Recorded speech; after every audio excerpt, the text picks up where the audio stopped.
I grew up in Wanuka, most magnificent landscape. This place, it definitely rubs off on you and influences how you think and how you see things. It's doing us a favour by being this beautiful. In the studio, it's educating us how to live. I really like to see more architects step up their game in terms of designing better buildings. We can't keep producing buildings that need to be torn down in 30 years' time because they're not very good. We should be leading the charge, making buildings last longer and be more durable and be less energy hungry. We almost need to stop talking about it and just say, look, let's just do it.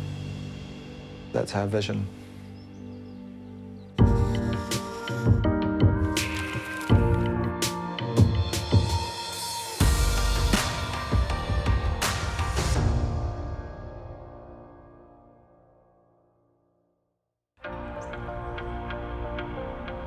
My name's Matthew Ridge, and I'm in Wanuka, a place I've spent a fair bit of time over the years, going back before it was a tourist hotspot and before everybody wanted to move here. Rafe, this is your big backyard, unbelievably beautiful. It's stunning, yeah. Every time I come here, it blows my mind too. Most beautiful place to live. Rafe's showing me some of his favourite New Zealand homes, designed by other architects, as well as examples of his own work. What I know from the get-go is Rafe is a quiet achiever, a multi-award winner for his carefully crafted houses that often make ingenious use of tight spaces and difficult sites. Rafe is passionate about building better, especially in terms of energy efficiency and sustainability. I know he believes architects could and should lead the way here, so I'm sure he's going to give me plenty to think about.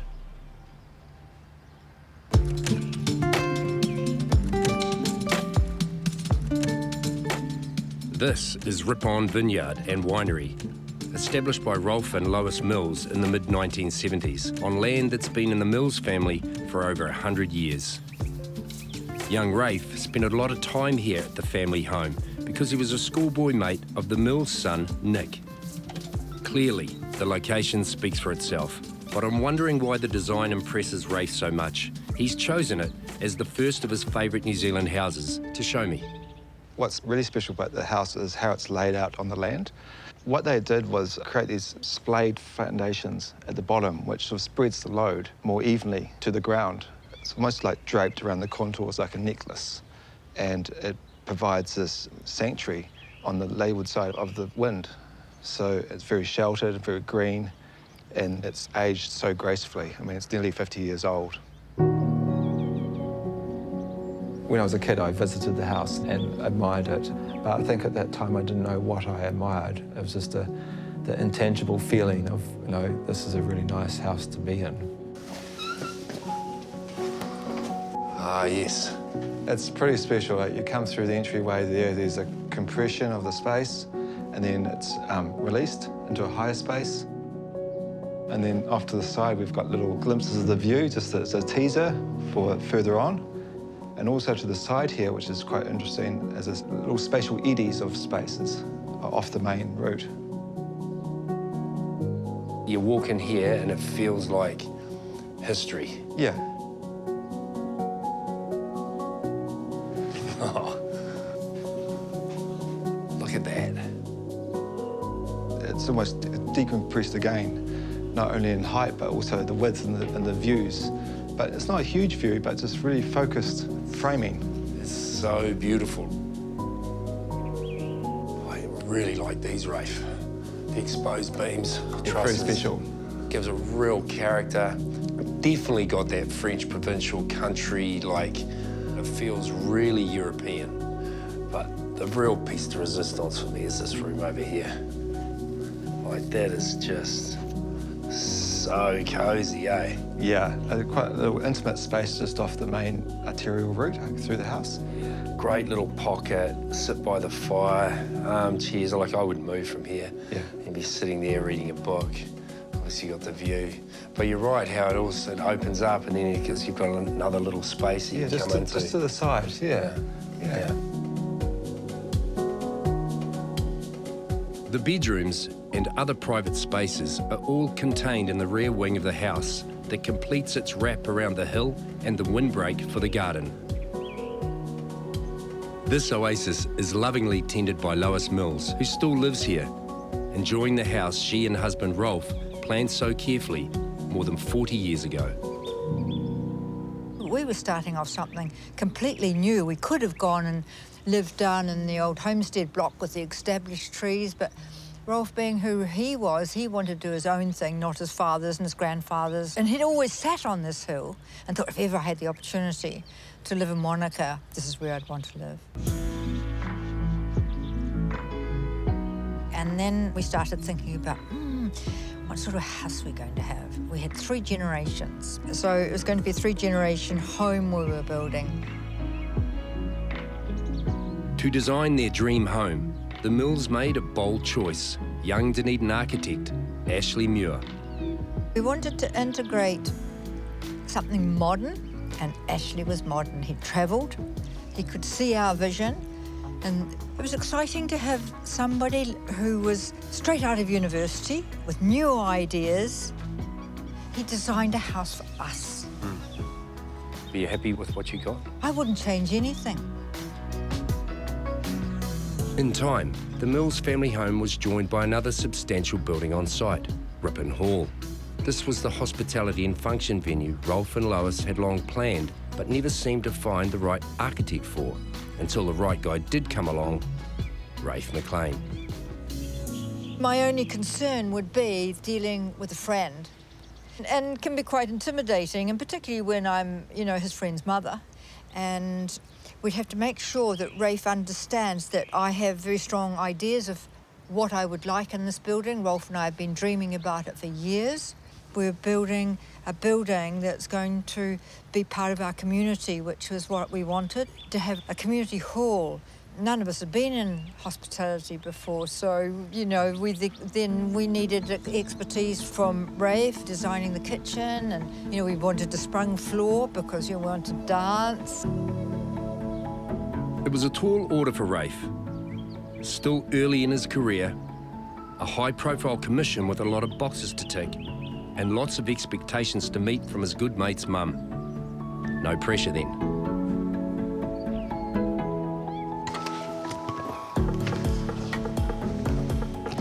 So we're in the entry of the Rippon Hall, and I think this is probably one of the most special places that I am really proud of this building. The materials in here are very rich in detail. So we've got the rammed earth walls combined with the rammed earth floors as well, and lots of timber with colour highlights with the red going up the columns. Yeah. Also, why it's special is that it's a spatial compression. It's lower, tighter, and as you'll see as we go into the hall, it expands out.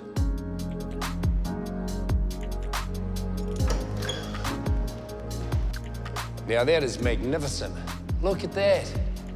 I tell you what it reminds me of, and I hope I'm not going to offend anybody here, but it looks like it's an upside-down Viking ship. Yeah, it definitely has a resemblance to a vessel.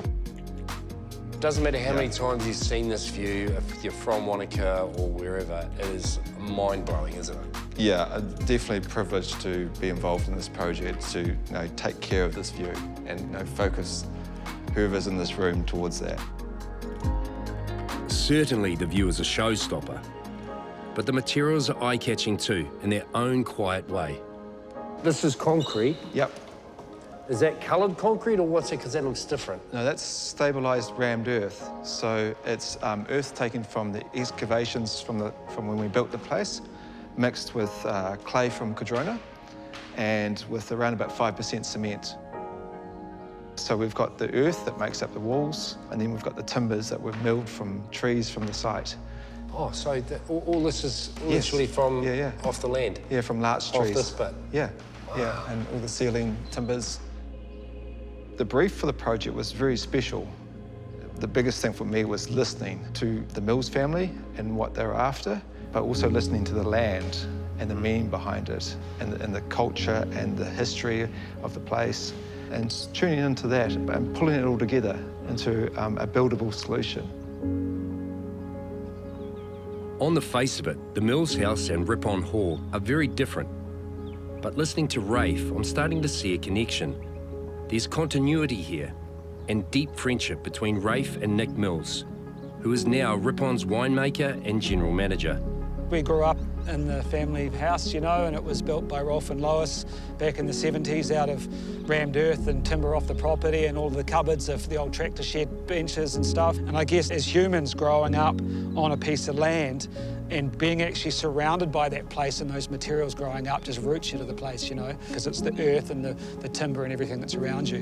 And so I suppose when we talked to Rafe about building the hall, it was like, well, we want to do that as well. If you build a building for your community and you want them to feel held by that place, then of course it makes sense to build the building out of the materials as well. So rammed earth, get the dirt out of the cellar, ram it into the walls and build all of the structure out of the timber off the property. So once again, you're surrounding the people that come here in Rippon itself. I'll tell you what, I'm thirsty. I really want to taste the wine now. It must be delicious. It works, it works. I'm sure it really does. I'm sure it does. Designing Rippon Hall was a huge boost to Rafe's early career, and all the sweeter because it's a significant landmark in a landscape he knows so well and cares so deeply about. Total respect and gratitude that I was asked to be involved. Huge responsibility, especially at that period in the practice. I was a sole practitioner at the time, so yeah, good adventure though, it was fantastic. In 50 years' time, hopefully the hall should be there still and be mellowed into its site as much as the Mills House has over its 50-year lifetime. While Rafe Maclean's architectural studio was in Wanuka, he commutes most weeks from Dunedin, where his wife and 2 children live. Here on a site no one else apparently saw any potential in, Rafe designed and built Kōwhai House, and he's invited me for a visit. G'day, Rafe. Great to see you again. How are you? Wonderful, yeah. Good, mate. Well, amazing house. And holy moly, what about the site it's built on? It's like on a cliff face. Yeah, it's a good Dunedin site. We had to make sure we could actually do it. Yeah. And we came up with a design that actually worked. I guess the key was keeping things very simple, structurally. As I'm discovering, keeping things simple is really difficult, and Rafe made things even more interesting for himself by deciding to design and build a passive house. Claimed by some to be the house of the future, it's something Rafe's been into for quite a while. Around about 10 years ago, I had a project where I had some quite direct feedback from the client after they moved in, and the feedback was that it was just using too much energy. It was a bit of a eureka moment because I thought, hang on, I'm supposed to be an architect here. I'm supposed to design enclosures and places for people to live and thrive in and be comfortable. It wasn't working. It would have really thrown you off. Yeah, it was kind of like, hang on, I need to learn more here. So it was a bit of a reset in my education. And so what I did at that point in time is went away and re-educated myself around building science and became a certified passive house designer. Now, I've never visited a passive house before, but they're well known overseas and starting to create a buzz in New Zealand as well. So let's see how they stack up.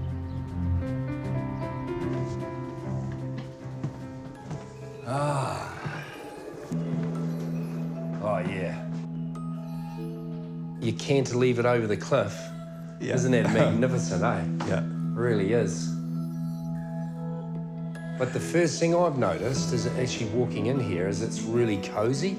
Like almost like I could take my jacket off. Is it true, if it was 5 degrees outside in Dunedin, that you would come in here with no heating, it would be, what, 20 degrees Yeah, 20 inside? to 21 degrees.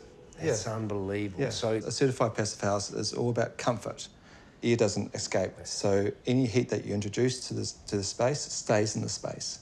And they can, even if you cool the house, the cool air stays in as well. So it's kind of like a thermos.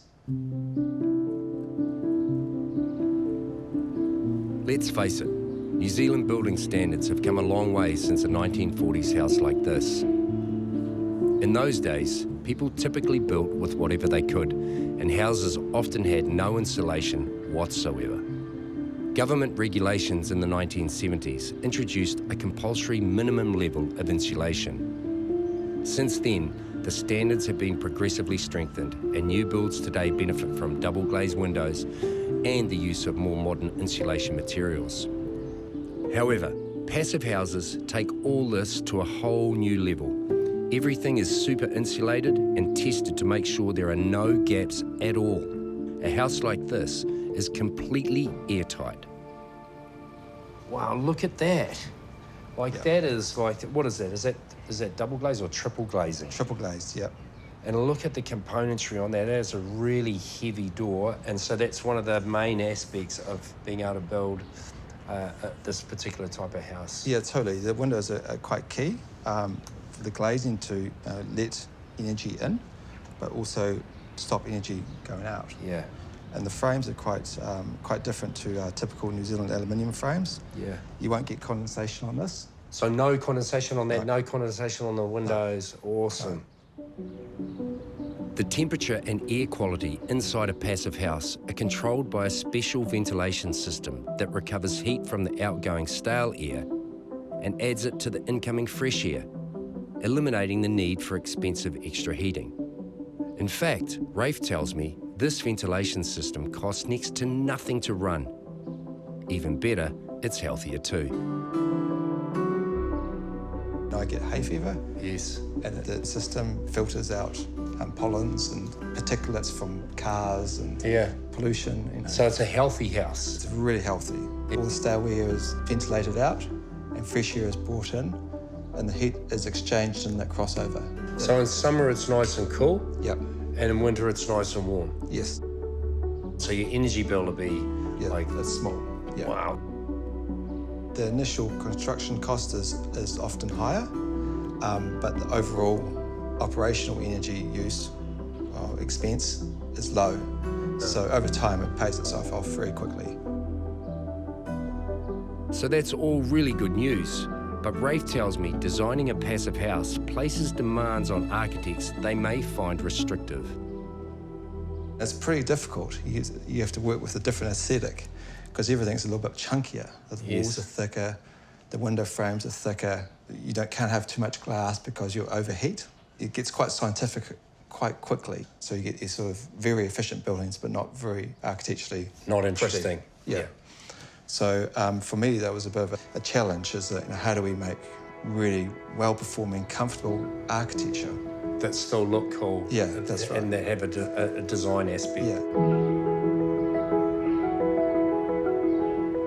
Looking around the Coolfire house, though, I can see Rafe has been able to inject his architectural flair, and the hallmarks of his style are plain to see. I love this. So if you had chipboard here to really lower the ceiling?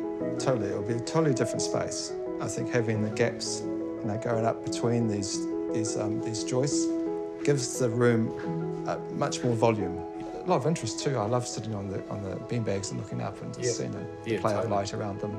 But this yellow strip here hides all the wastewater pipes from upstairs bathroom. Yeah. And also the ventilation ducts. Okay. Some grills at the end here. Most of the homes Rafe designs nowadays are fully certified passive houses. If building better in New Zealand is the objective, Rafe believes passive houses tick all the right boxes. I really wanted to break the cycle of us building bad housing, especially for the next generation, because we've seen houses at the moment that were built from a previous generation and they're failing us. And so I really wanted to do better buildings, and so that our next generation, our children and our grandchildren, inherit these buildings and say, these are wonderful buildings to live in. Architects have a huge part to play. They should be leading the pack in terms of embracing new technologies, a low embodied carbon future, embracing low energy use. If we reduce the energy demand of our buildings, the infrastructure to supply those buildings drops, so it helps everyone. And I think passive house is key to making our buildings better, but we just need to work on the aesthetics. And I think that the Ko-Fi house is a good example of that.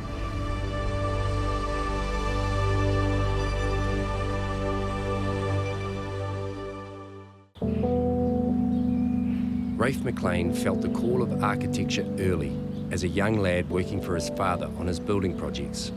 So it was no surprise, in his late teens, Rafe moved from his hometown of Wanuka to Wellington and enrolled at Victoria University. It's pretty spectacular. Amazing. Wellington on a good day. However, he soon discovered a young architect's lot is not that easy, especially in this city. What I do know about Wellington is the sites are small, and more often than not, they're really difficult. Yeah, there isn't much land to build on. So either you're renovating existing buildings or trying to squeeze something in as infill.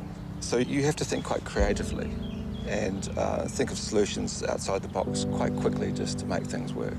There's obviously the slope of the hills, the access, and then you've got the weather, the climate. I mean, it's blowing one way in the morning and another way in the evening. And I think that set me up quite well as a thinker.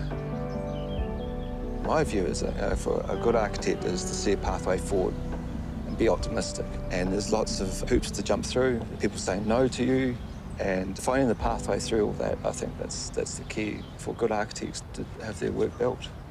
That's the art in architecture, is making that all work.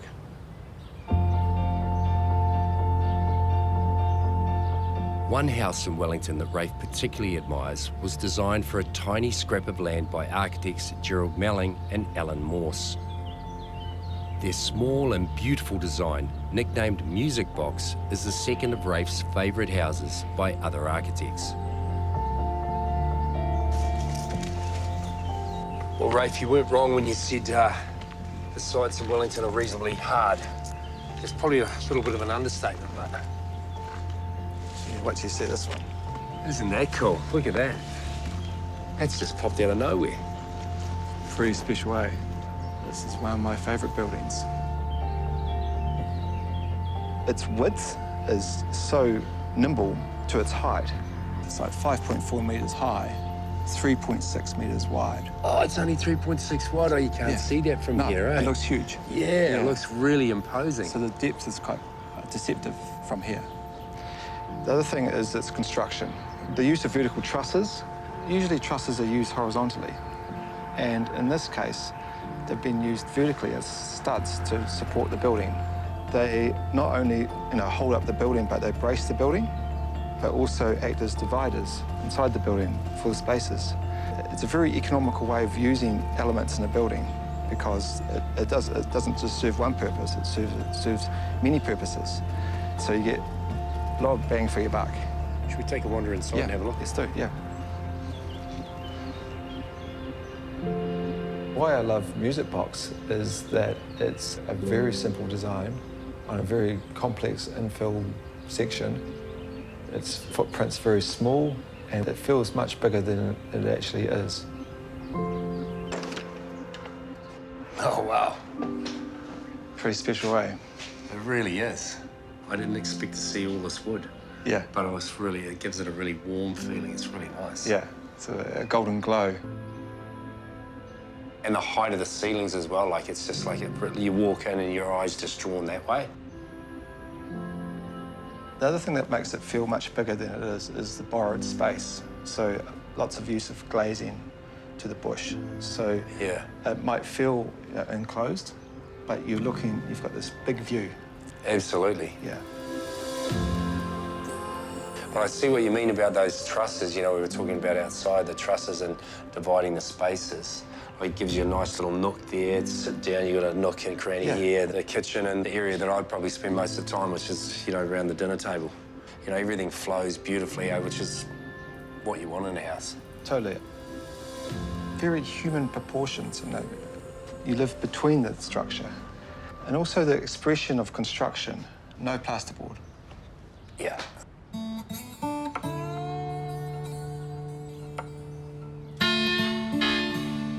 To me, all this rustic stuff, the nuts and the bolts. You can see what's holding the building up. Yeah. And that's quite unique. every bolt, every nail is still exposed. You can almost see the hands that crafted it. And I think that's quite special in architecture, is that if you can see that how it's made or how someone's spent the energy building it, it definitely adds to the richness of the place. And of course, the exposed, unweathered timber, it's just left raw. You live in it, and the timber, you know, ages with you. And I think that's really quite special. And you can smell it still. 100%, yeah, you can. It's been too. 26 years. Amazing, isn't it? Yeah. And it's still really relevant, right? Like, if you came in and said, OK, let's do a reno, there's nothing to renovate, you'd be like, what are you talking about? Yeah. We don't need to do anything. It is a well-constructed work of art. That's why it's lasted so long, I think, is it's been really well put together, really well designed, and really well looked after. Really well loved. Yeah, totally.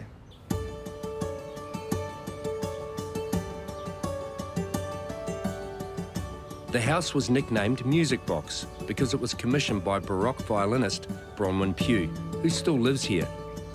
Her brief to the architects was tight, especially the budget. But Gerald Melling and Alan Morse were champions of small, difficult sites and also believed architecture should be made more accessible and affordable to more people. Gerald's response to the site itself was just so positive.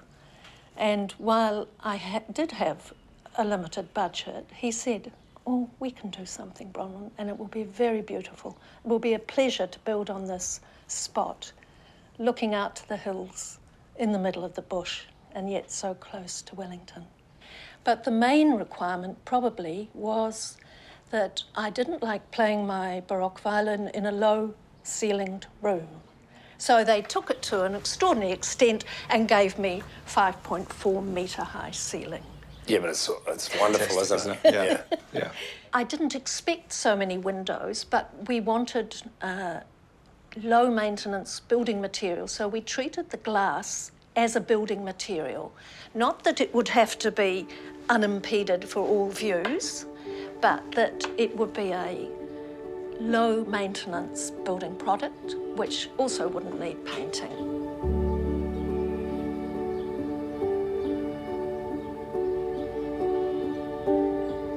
The other brief to them was that I did not want to lift a paintbrush. So again, they took me even more literally and offered me raw, unseasoned macrocarpa. So I went willingly with that. Yeah, well, it's like, look, the result, it's magnificent, isn't it? Yes, I've just been grateful to share it with a whole lot of students and many architects and many friends over the years. And us. Yeah.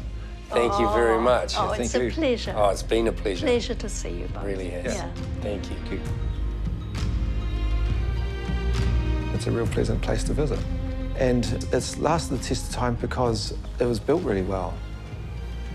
Coming up with a design that simple is rather complex, which contradicts itself. It takes a lot of effort to come up with something simple, and a lot of energy, a lot of rigor to bring all those things together and built at such a low cost and have such a fantastic result.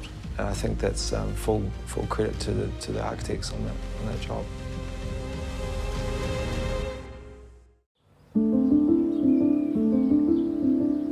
Rafe Maclean commutes weekly from his family home in Dunedin to his studio here in Wanuka. As an architect, Rafe Maclean is keenly aware of the challenges his Wanuka hometown faces, especially the issues around building in a place so many people want to be. It's changed a lot since the 1970s, 1980s. Back then it was around 1,000 people. Now it's around 20,000 people that live in the area. And that changes in the holiday season. It balloons up to around 50,000 people. And that has produced a lot more housing, more subdivisions, and a lot more demand on land. What's happening is that we're building on all this land, but the reason why we came to this land is because we enjoy looking at that land. And it's been filled in with housing. So there's a fine balance there. It's unavoidable that the town's going to grow, right? And eventually it's going to be a city. And we need to plan for that. We try to think about in our projects is how can this land be used the most efficiently? If you think of the European towns, it's restricted to a certain area and then you've got nature all around it.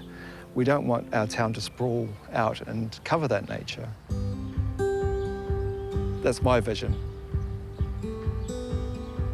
A few minutes' drive from downtown Wanuka, Rafe was asked to design a holiday home on a tiny section, only part of which could be built on because of drainage easements from neighbouring properties. Rafe's inspiration here was a Department of Conservation tramping hut and a cheeky native parrot. The brief was for a casual holiday place for family and friends to come and relax. The idea of a tramping hut was quite strong right through the design process. And the materials that we chose and the spaces that we formed, quite a different living experience from a normal house. We used the Kia as inspiration for the colour choices for this project. The greens from the feathers of the Kia bird, and then the orange from underneath the wings of the Kia.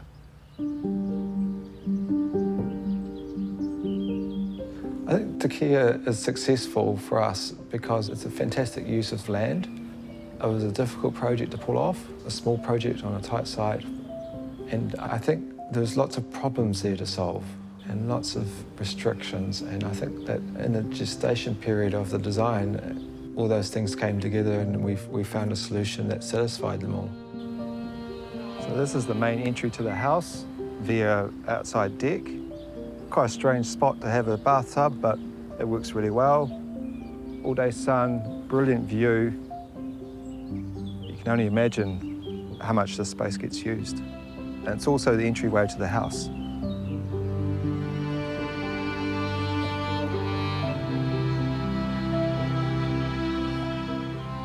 So the entryway takes us straight into the living space. It has a very small footprint with a very big view. This is a very small building. It's around 65 square metres, one living space with bedrooms off it. We had to work really hard at making it work and making it interesting.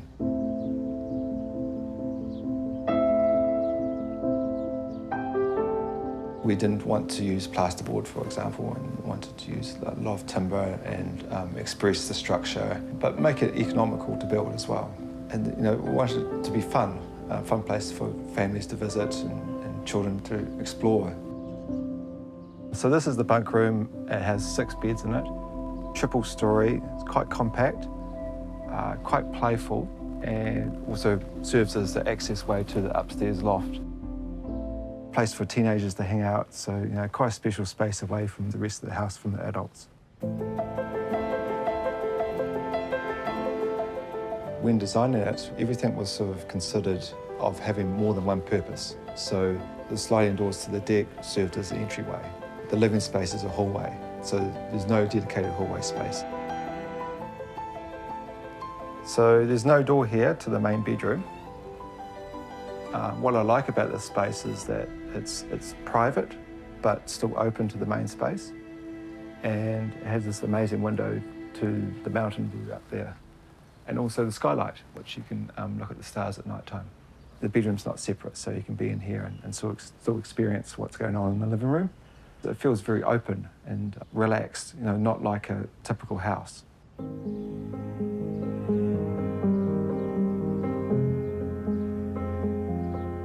Because it's such a small space, it was quite key to make it interesting. And by doing that is creating lots of shadows in terms of the structural depth. And placing lights at night time, it sort of comes alive with light bouncing off surfaces, down faces of walls, etc.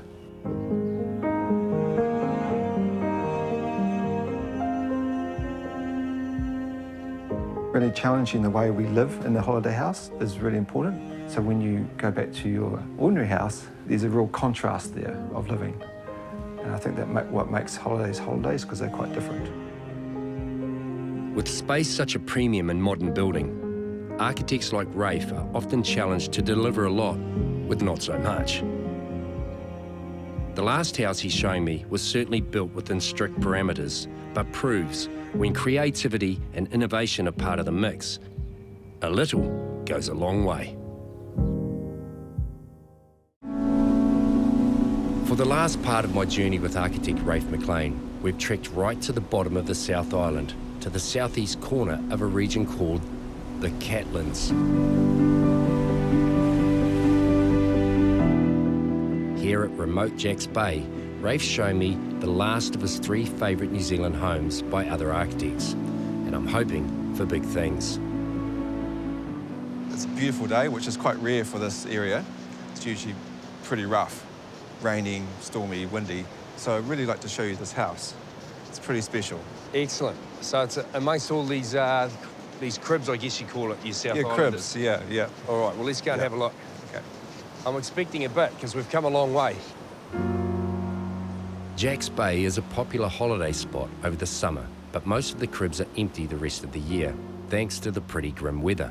There is one, though, that was built as a winter crib, because the owners wanted to visit all the time. And of course, it's this Jacks Bay crib that Rafe has brought me all this way to see. My first take on it, Rafe, and please don't take this the wrong way, is it looks like an oversized piece of Lego, doesn't it? Yeah, It's very different, yeah. and it kind of doesn't suit its environment. No, it's definitely out of place here in Jacks Bay. And I think that's what makes it very special. It's made up of things that you might likely find on the beach, like a porthole, some weathered timber, but put together in a contemporary way. While Rafe admits this crib doesn't exactly fit on the beachfront here, he still helped judge it a winner in the 2021 New Zealand Institute of Architects Annual Awards. So I'm a bit confused and intrigued at the same time. While the giant Lego box doesn't look like it should probably be here, the more you look at it, the more it feels like it should be. Totally, it grows on you. And I think that makes it very special. The juxtaposition of the building in its context, that's one thing. But then when you get closer, the juxtaposition of the different shapes and geometries and the proportions are another level. And I think how they've done that, the architects have, it's really special. I love that, Rafe, that window there. Yeah, a special window. Lattice window that you see around the light on a lighthouse. Same diamond shape. Okay, there you go. Actually, Go really interested to see what's inside. Hopefully it's going to blow our minds. I think it will. Let's go. Yeah.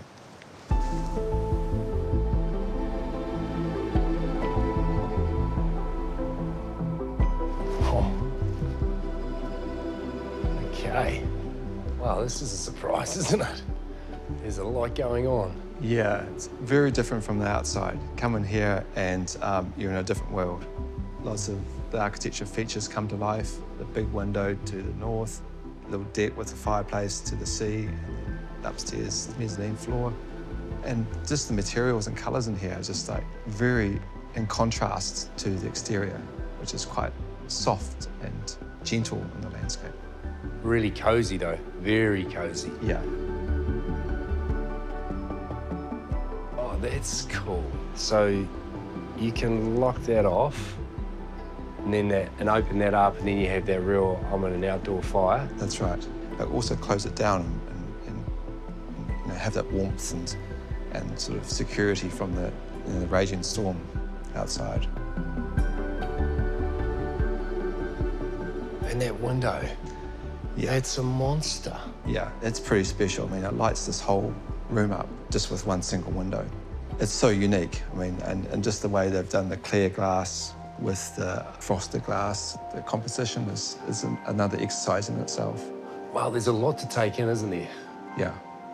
It's warm, it's certainly cozy, and very colourful. So we've got quite a contrast here. The simple, plain exterior, albeit with the cool nod to nautical themes, and the rich, vibrant interior, clearly reflecting the personalities of the owners. And I imagine the mezzanine floor with the master bedroom and the view is going to be a knockout. Shiver me timbers, look at that. Perfect place for a working desk, great place for creativity. The difference with this house is the position of the mezzanine floor. So most mezzanines at the back of the house, and then you have a double height space at the front. This one, it's flipped over, so the mezzanine is at the front of the house. So it creates a tall space at the back. And what that does is it sets up more livable space at the front of the house with a view, which is quite unique. And it's been done really well. Well, it certainly works. And the architects have just framed that beautifully. Landscape view, long. I think, you know, pulling the view down into a tighter frame enriches the view and it just makes it so much more powerful.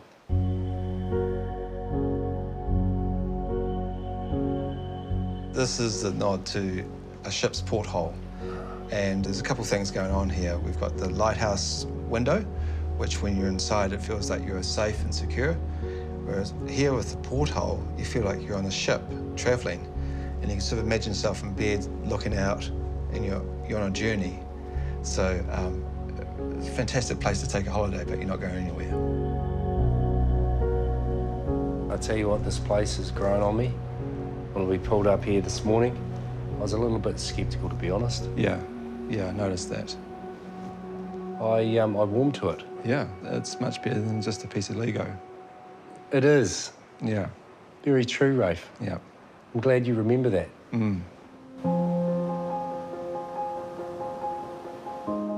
You know, now I've spent some time at the Jacks Bay crib, I think my first impression was right on the money. It is a giant piece of Lego. So much fun. And of course, Rafe loves it. The imagination, the detail, the rigor of the design. Yes, it's challenging, but as Rafe well knows, if you're not testing yourself, you may be selling yourself short. Someone asked me the other day when I was going to retire, and I was thinking, what? I've just starting, you know. Looking back, it's been a long process of learning and experiencing the nature of designing buildings, and I think it's really key that we keep learning, especially with climate change. We need to start listening to the environment and learn how we can live with it. So constantly improving what we're doing is key. Keeps me fresh, is actually learning new things all the time and improving. So Rafe, unfortunately our time together has come to an end, but I've had an absolute ball getting to know you, going up and down the country, seeing some really magnificent architecture and getting to learn a little bit about you, yourself and your ethos. It's been a real privilege, so thanks and all the best in the future. You're most welcome. Should we go and have a surf? Go on. Yeah.